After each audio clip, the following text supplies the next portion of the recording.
Video games are fun. That's easy enough to conclude. But in what ways are they fun? Gaming has seen the rise of loot boxes.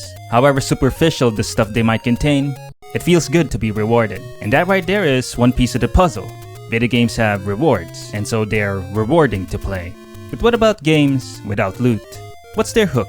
The first Legend of Zelda started with a cave, and its position on the screen and contrast with other elements of the map commands your attention. Before you even go in, you wonder what could be there. In real life, caves are dark, maybe even dangerous. You go in and you get a sword, but you didn't have to know that to consider going into the cave. The simple idea of stuff that could be in there is enough to spur you into taking risks. You now have motivation. You're engaged.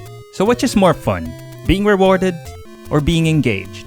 If you know about operant conditioning, then you might say it's the reward. In fact, there are design aspects in games meant to make you addicted to rewards. I made a video about it cause it's kinda slimy. But this is a slippery slope. Easily obtainable rewards will drive less engagement in players. Why would we cook our own bland food when we can have a delicious pizza delivered instead? Enter dopamine, a hormone that drives habit development. Up until recently, it was believed that dopamine is secreted when we're rewarded. And perhaps the habit we develop is pressing buttons. But when mice was given food without working for it, there was no dopamine. A mouse that had to press a button is much more motivated. For us though, well, we have over 16 buttons now. And even beating a game, we can find new motivation with post-game content or New Game Plus. But if there's no replay value like in Ace Attorney, you have little motivation to keep playing. In video games, our dopamine comes from experiencing something novel. And the most fun part isn't here, but instead here.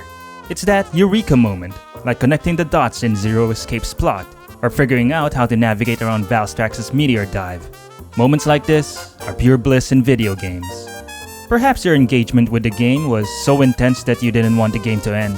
I certainly felt that in Ace Attorney games. And I'm not alone on this, if Reddit is to be believed. But this isn't obvious to anyone, because like losing weight, it's easy to focus on the goal, yet we have the highest chance of success if we enjoy the journey. It's much more intuitive to ask questions like what diet is most effective, or in video games, what the strongest sword is.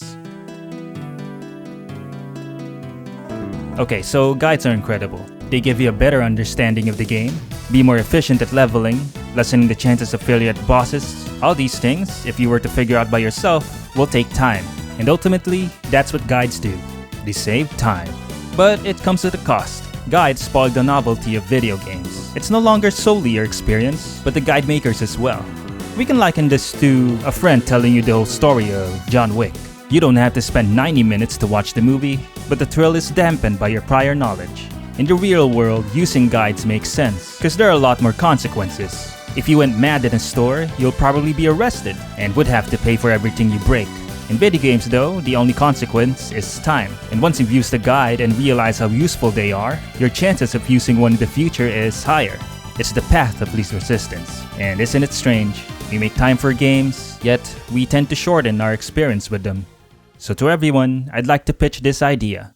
Stay in the mystery for as long as possible. Novelty is why a newly released game is the most fun the day it comes out. Nobody knows what they're doing. Everyone's stumbling around and trying all sorts of things. It's a fleeting moment where the game is its purest. Even if you want to focus on numbers, it's not actually bodying everything in your path with a max level Pokemon that's fun, but rather it's the formulation of your ideas. You're experimenting with numbers, tweaking your build, imagining the results. Your payoff is... It's over 9,000! What, 9,000?! And one of 2022's biggest games has reminded us of the joy of discovery, Elden Ring. It's quite an anomaly in today's homogenized format of excessive narration. You're given a vague direction to follow in the beginning, but there's no linear path, and so you forge your own, only to go into an elevator, and it takes you to a starlit underground city. The gameplay loop is exploration, discovery, death, triumph, repeat. There is another element of engagement which is present in competitive play, like fighting games and speedrunning, which is to say mastery, but maybe that's for another video. But experimentation does have its limitations, because repeatedly failing without seeing progress results in frustration and even boredom. And while games can be difficult, or even unfair, they shouldn't be boring. Because not everyone has the time to identify the unique perks of all 900 Pokemon. So this is where guides have their place. When you're stuck, Perhaps at this one section, to the point of the experience becoming stale and frustrating. This is not fun anymore. Like, I legit just want to move on, please. In that case, a guide may have useful tips for you to get through it. As adults, we can often be pressed for time. Since this is what guides are meant to save, it makes sense to use one. Just don't forget about the contradiction there. You make time to play more games, yet it seems you want to run out of games to play. And finally, if you want to catch up to friends. But also note, if your friend only wants an effective party member and doesn't care about the fun you're having, maybe reconsider that relationship. Lastly, I want to mention the factor of communities. A lot of games have emergent gameplay, with metagames forming, characters being sorted into tier lists. If you don't keep up, you might just get left behind. So there's a potential of the fear of missing out. The best way to avoid this feeling is to not be aware that you're missing something in the first place. But that's the extreme option. You can also just take comfort in the fact that even with your best efforts, you'll be missing a lot.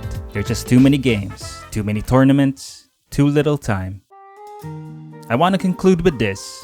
The Monster Rancher community has, until today, is playing a game from 1999. Monster Rancher 2. It's seen a resurgence recently with a PC and Switch port, but it's now a 23-year-old game. Its dedicated fanbase has pretty much completely solved its mechanics. But the game was very cryptic, so as a kid, I never finished it. But with the help of guides, I finally raised the strong monsters I wanted. But now we have Ultra Kaiju Monster Rancher. It'll be the newest entry in the series, set to come out a month from now. And it looks nuts, but coming from a game that required a guide to complete, I fear its players will unconsciously avoid the mystique, cause they've been there before. If your goal is to finish the game, you can probably do that by just playing. And since the game's most fun before the end, why not stay there a bit? There could be strategies out there to play more efficiently, but maybe it's okay not to know, even for a little while. Ignorance truly is bliss. Thanks for making it to the end. I almost have 100 subscribers, so you wanna help me out? Just press that red button. I'm not exactly sure where this channel is headed, but we'll see. I'll see you guys next time.